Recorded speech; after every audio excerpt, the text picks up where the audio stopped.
Ayan mga kapudi, mag-deliver na po kami ng lechon. Hindi ko na po pinakikita na ililechon at lilinis. Nagkakaroon po ng yellow yung monetization po natin. Nagkakaroon ng ad suitability. Parang pag nakakita po yung baboy na hubad at saka nililinisan, parang maselan po si YouTube. Tapos dito po sa isang banda, sasali ni Mr. yung 5 kilong hitong buhay. So order din po yan ni Joanna the Dubai Shop. 5 kilong hitong buhay, 5 kilong tilapia, buro, at saka yung Tagalog na manok, 3 buhay. Ayun, yung binili natin sa malapit sa slaughterhouse. Ang ating pong lechon ay tumitimbang ng 46 to 50 kilos na po halos. Ayan. Dalawa tayo, doon ako sa dulo. Ha? Ayaw mo ba? Laki. Sarap. Grabe. Ayan, di baling mucho tayo ngayon. Mucho tayo sa lechon. Sa baboy.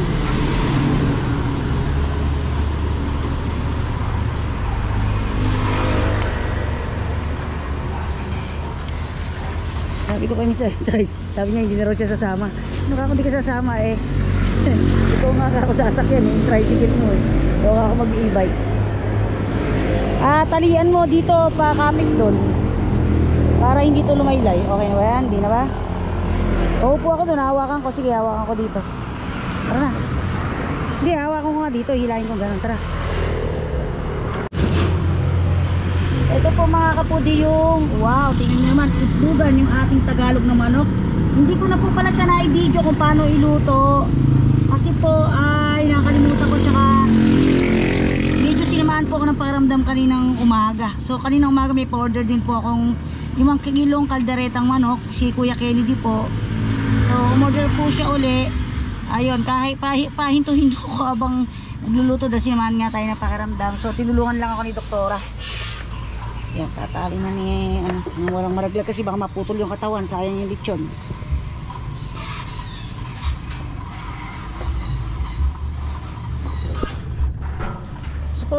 Supposed to be po ay dapat tanghalian to. So si Joan po ay nagpunta muna ng Pangasinan. So ang dating niya 6 o'clock to 7.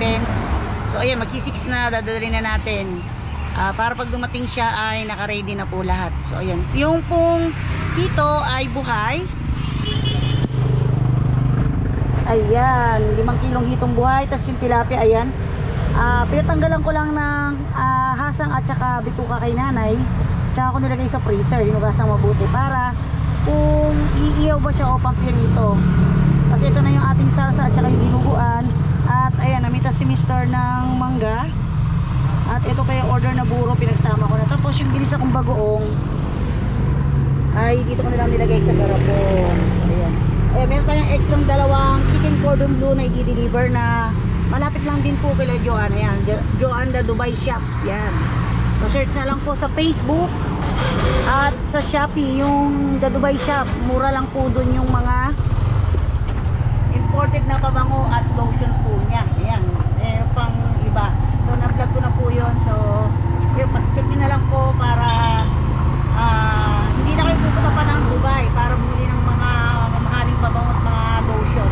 So sa kanya lang ay mura kasi nga, alam nyo na, wholesale siya kasi.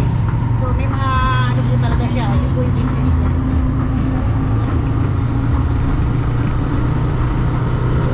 Ayan, papunta na po kami sa tabi sapa lang po yun. Ayan, happy Easter Sunday po mga kapudi.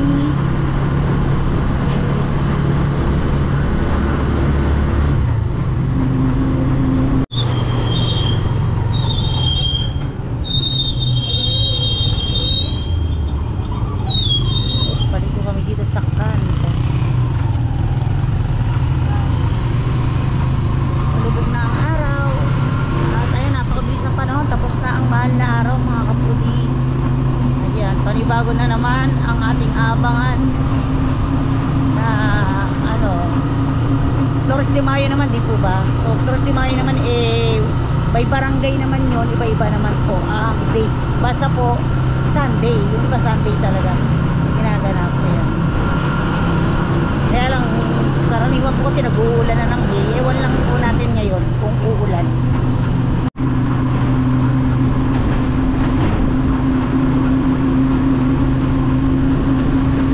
Buti nga medyo okay na po tayo. Kanina parang nakabalis po ako.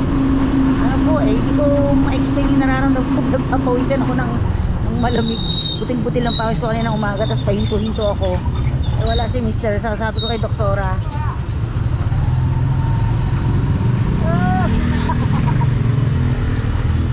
pahinto-hinto po ako. So sabi ko kay doktora, tulungan niya ako. So yun, nagbalat siya ng bawang, sibuyas. Tapos ilagay niya doon sa parang grinder. Tapos yung patatas, nakakaya mo na kung di marunong magbalat ng patatas. Pero at least nag-try talaga siya.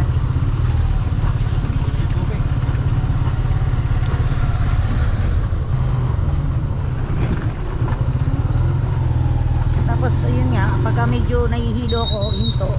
Yan. Kasi okay naman po ako nung umaga nung namili ko ng manok. Kasi kaninang maaga-aga ako namili ng manok para ikaldereta, para hindi ko na siya i-frozen. Naramdaman ko na lang nung pauwi ako. Tapos medyo ano nga, ayun, nadudual tayo, ganyan. Tapos nung lumating nga si mister, nakaluto na ako, i-deliver niya ka ako. Sabi ko, hilutin ako sa tiyan at baka nabalis ako. Yun, nawala naman po siya. Tapos yung sakit na lang ng ulo yung natira. Tiray kong matulog uli. Ayun, medyo nawala. Kaya medyo masakit yun. Nakita nyo medyo malat na naman gasgas yung lalamunan ko. Baka dual kanina. So sabi nga na, baka mataas bibi ko, mataas pressure. Eh hindi naman po. Di, siguro po minsan, sabi ko hindi naman ako niniwala sa balis. Pero ewan ko kung na-timingan ako. Ayan. Tapos tayo. Dami mga mangga dito.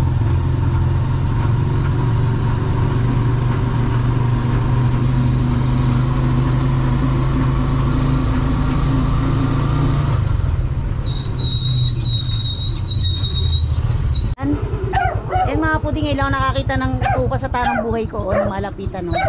Kasi nakikita ko lang siya sa video at saka sa picture lang. Pero sa personal, sa 44 years ko na nabubuhay, ngayon lang ako nakakita noon. At least diba nakakita ako nung bumawit ako dito. Kaya maraming salamat ulit kay Joanne sa patuloy na suporta sa puting negosyo namin ni Mr. Siya talaga yung laging umorder sa amin ng lechon. Hindi nyo po ba napansin? Yun, maraming salamat. Talagang John, mahilig sumuporta po yan, lalo na sa mga kaibigan at kamag-anak po. Ayan. Thank you mga kaputi. Thank you Joanne at sa Mr. ni Joanne at kay Kuya Bong.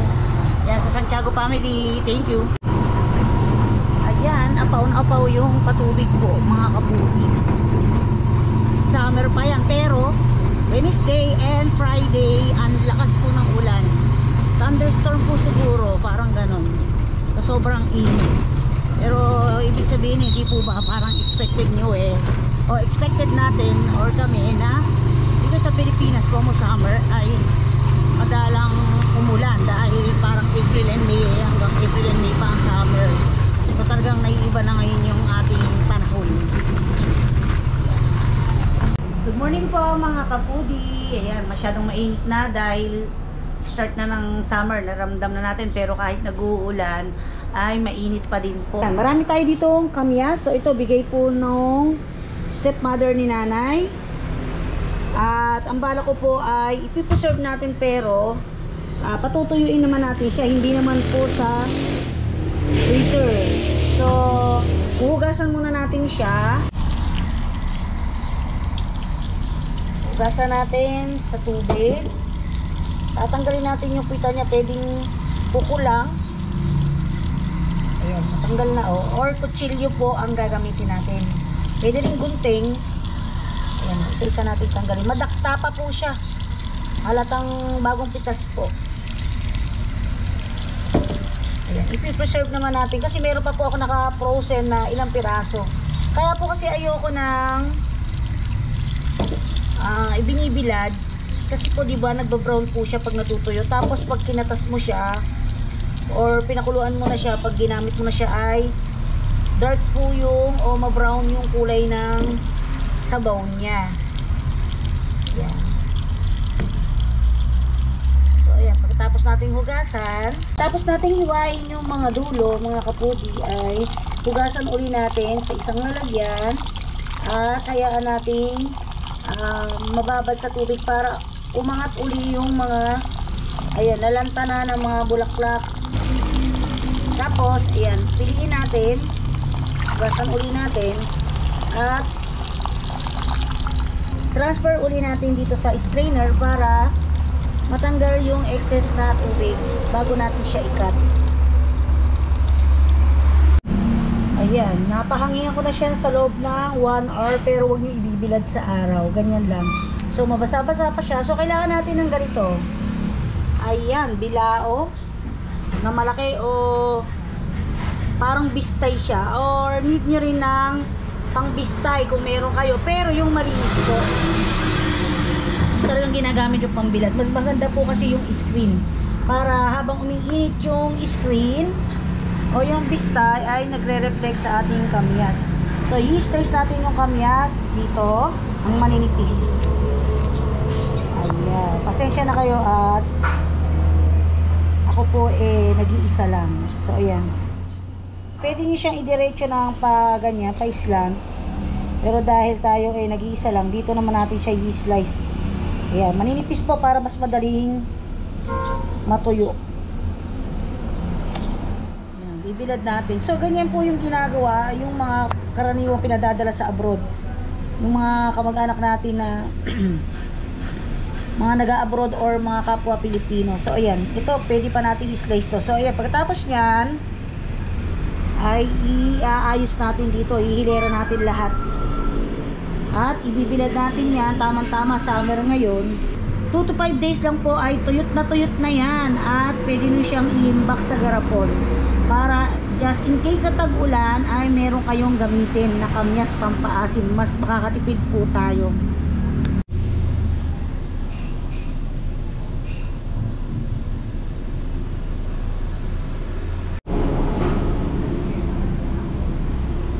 Kailangan po mga kapudi ang naka-expose po sa araw ay yung part na ayan, hindi po yung balat, yung laman. Ayan, tatalikod natin. Tapos ibibilingin natin yan o babalik na rin natin kinabukasan naman para maghapon naman yung kabila ang ma-expose sa matinding sikat ng araw. At ang pinaka the best na oras ng pagbibilad ay 10 o'clock, 10 or 11, kasi yun po yung kasagsagan ng init ng araw. Kasi pag medyo maaga, lalo na kung mga isda ang ating ibibilad, ay malangaw. Unless meron po ngayon mabibili sa Shopee na layer siya na kulambo na mambilad po talaga. Hindi siya hindi makakapasok yung malalaking bangaw. Pero I'm not sure kung safe siya sa mga maliliit na langaw na which is yun yung mga nangingitlog. Saglit lang nangingitlog at ilang minuto lang ay gumagalaw na siya, yung itlog nagiging uod. So yun ay tinatawag naming titis. Hindi ko lang alam kung ano tawag po sa iba.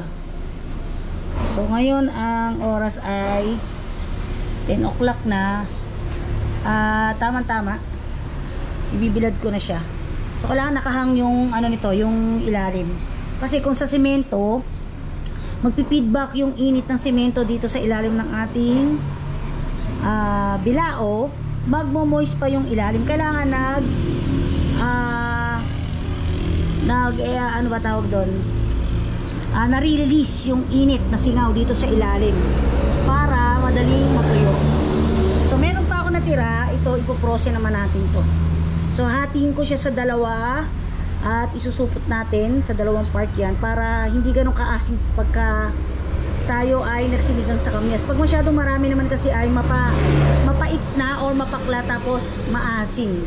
So sakto lang para kainaman lang. So ayan, bibilad na natin. Ayan, meron akong kawayan na ganyan, takip yan ng banyera ni nanay. Diyan natin ipapatong yung ating bilao. Ayan.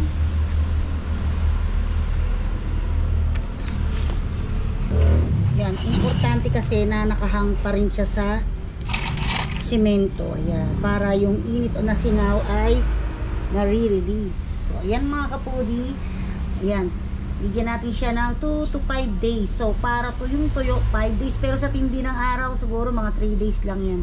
So yan po mga kapudi, yung paraan ng pag-iimbak natin ng kamyas bukod sa frozen. So ipakikita ko sa inyo yung resulta niyan after 5 days. So dito naman sa leftover, maglagay tayo ng supot ng ulam. Hatiin natin yan sa equal na dami o tansya lang. Ipo-frozen naman natin ngayon, lagay natin sa freezer.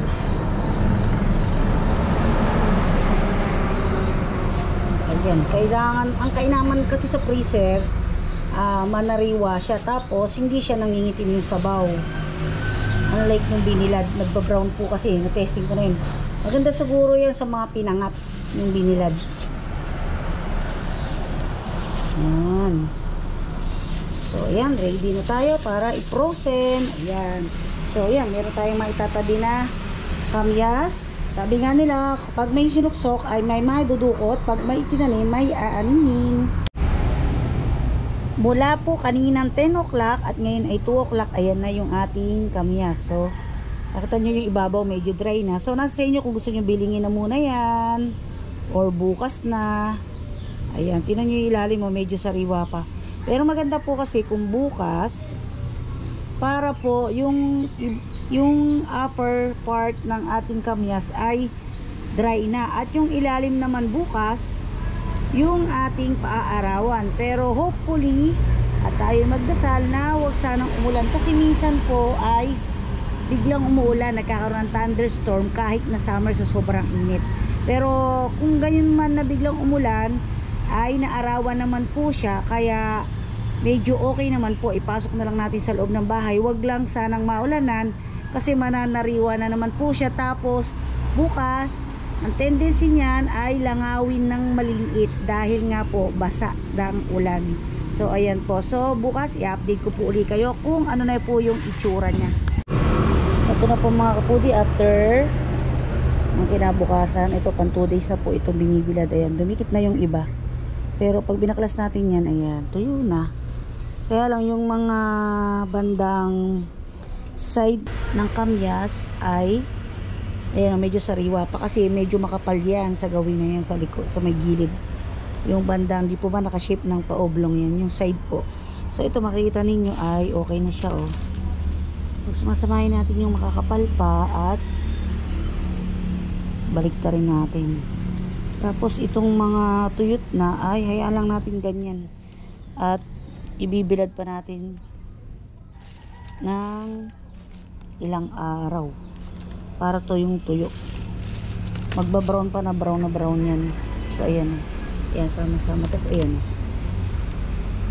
Tapos itong medyo makakapal.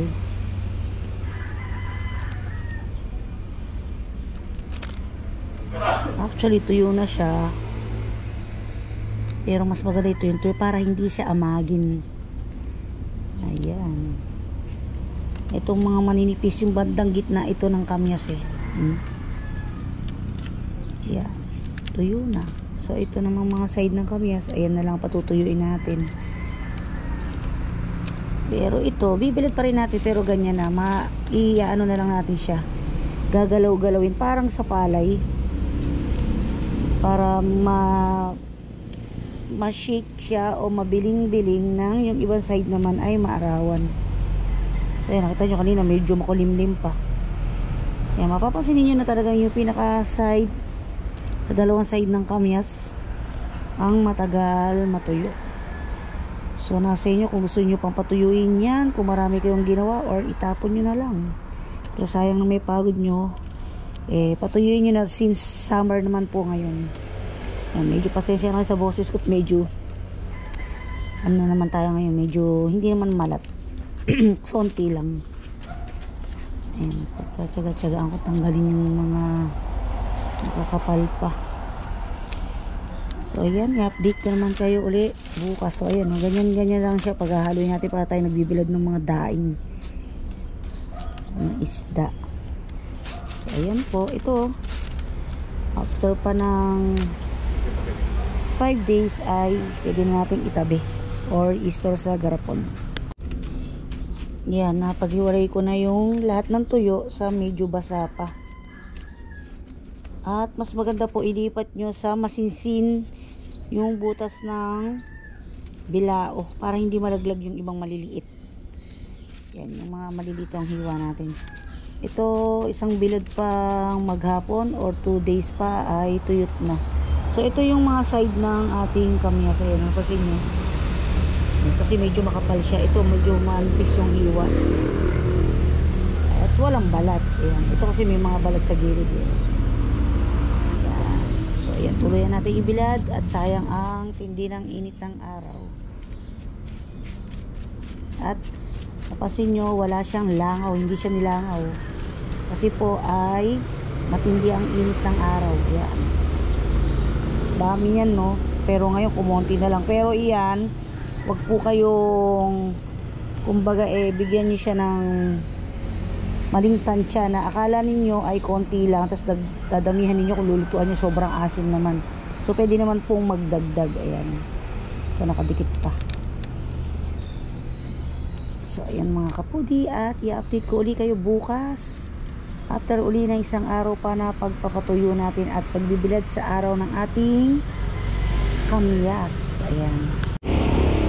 Ayan mga kapudi, katanghali ang tapat. Medyo may halong kulimlim. Ito na yung ating pang 3 days na pagbibilad. May konti pang sariwa dito kasi kanina ay makulimlim naman. Singaw-singaw lang o pasilip-silip yung ating haring araw.